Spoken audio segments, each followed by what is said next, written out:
Je me réjouis d'être là à cette importante cérémonie d'inauguration de l'agence de l'IPRES de Kermassar. Comme vous le savez, nous sommes dans une politique de maillage territorial de notre institution qui consiste à rapprocher l'IPRES de ses usagers. Et vous savez que Kermassar, qui est maintenant un département, méritait aujourd'hui que soit prise en compte sa population et le nombre de retraités qui vivent dans ce département. C'était également une vieille doléance des personnes du troisième âge relevant de notre institution. C'est pour ça que le conseil d'administration avait donc décidé de faire droit à cette doléance et de mettre tout en œuvre pour la mise en place de cette agence. Je m'en réjouis d'autant plus que ça vient à son heure. Parce que, comme vous le savez, nous avons deux centres médico-sociaux qui sont à Bel Air et à Pikine.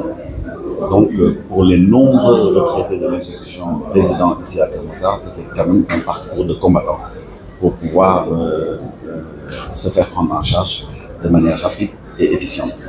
Je pense que si vous avez écouté les discours, ils sont très contents.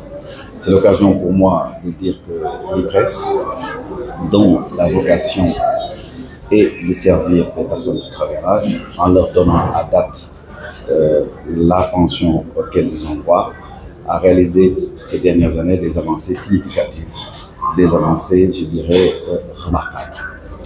Si on regarde ces dernières années cumulées, nous sommes à une augmentation de pension de 55%. Il n'y a pas si longtemps encore, les presses payées par trimestre. Aujourd'hui, nous payons mensuellement. Et nous avons également mis en place la pension minimale, tout cela pour réduire la pauvreté, et tout cela pour donner plus de moyens aux retraités. Parce qu'avant, il y avait des retraités qui touchaient 6 000 francs, ou 8 000 francs, ou 10 000, maintenant c'est fini. Maintenant, la pension minimale équivaut à 98% du SMIC, et d'ailleurs, ça va augmenter bientôt compte tenu de l'augmentation du SMIC. C'est pour vous dire que nous faisons tout ce qui est en notre pouvoir pour nous rapprocher de nos allocataires, qui sont aujourd'hui au nombre de 140 000.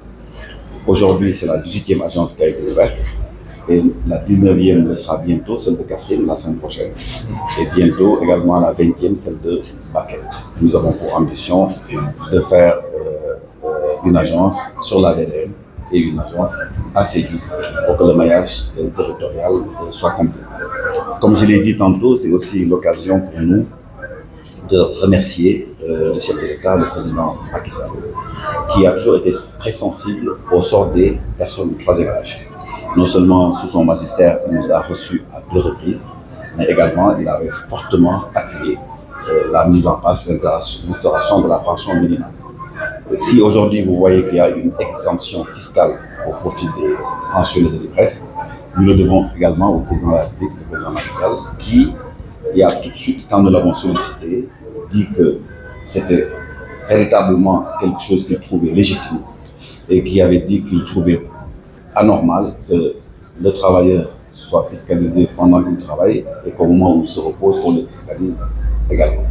C'est dans ce sens que je me rappelle, ce jour-là, il avait donné des instructions précises au ministre des Finances, en l'occurrence Amadou Ba à l'époque, de diligenter immédiatement la mise en œuvre de cette mesure qui a été à la satisfaction de l'ensemble des personnes du troisième âge relevant du régime de l'IPRES au Sénégal. Donc, il convient de rendre à César ce qui appartient à César. Donc, au nom de l'ensemble des retraités du Sénégal, nous remercions le président Macky Sall pour véritablement, durant tout son magistère, la sensibilité extrêmement fine qu'il a eue par rapport aux personnes du troisième âge et pour toutes les initiatives qu'il a appuyées au niveau de notre institution pour améliorer le sort des retraités au Sénégal et également permettre leur prise en charge sanitaire et sociale.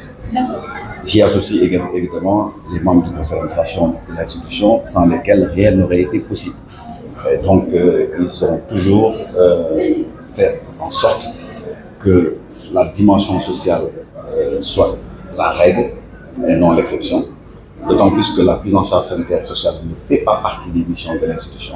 La mission de l'institution, c'est de payer les pensions de retraite, mais non pas de prendre en charge les retraités sur le plan sanitaire et social. Mais ça, c'est une volonté une détermination totale du conseil d'administration à prendre en charge cet aspect-là, d'autant plus que d'ailleurs beaucoup de pays, et notamment la CIPRES, nous reprochent justement de consacrer autant d'argent à la prise en charge sanitaire. Nous sommes un pays, comme on dit, où la solidarité n'est pas en vain. Je crois que sur le plan social, ce qui fait qu'au Sénégal, nous n'avons pas connu un certain nombre d'aléas. C'est à cause de cette solidarité, c'est à cause justement de cette dimension sociale dans tous les actes que nous posons. Et je crois que je peux dire, sans risque de me tromper, que nous allons continuer effectivement à prendre en charge, n'est-ce pas, cette dimension sanitaire et sociale. Les retraités également ont fait part du fait qu'ils souhaitaient que les retraites soient payées le 5 de chaque mois. Le directeur général, Amadou Lamine Dieng, a pris effectivement acte et sur nos directives, n'est-ce pas, a pris l'engagement à partir du mois de janvier que les pensions soient payées le 5 de chaque mois. Et ça répond à une demande générale des retraités du Sénégal. Voilà donc vraiment ce qui nous a réunis aujourd'hui. Je m'en réjouis. Ça montre que l'IPRES, les gens travaillent, les gens donnent le meilleur d'eux-mêmes, à commencer par le conseil d'administration jusqu'au personnel. C'est l'occasion pour moi de remercier le directeur général et l'ensemble de son équipe, à qui on a fixé des délais qui ont été totalement et entièrement respectés. Donc je les félicite tous au nom du conseil d'administration de notre institution. Nous avons donné des directives au directeur général de l'institution, notre ami et frère Amadou Lamine Dieng, pour que d'ici, dans un délai d'1 mois, qu'il y ait en fait un embryon de CNS ici, de santé sociale, avec un médecin qui sera mis à disposition d'ici le mois de janvier. Donc on peut considérer que cette doléance elle est entièrement satisfaite.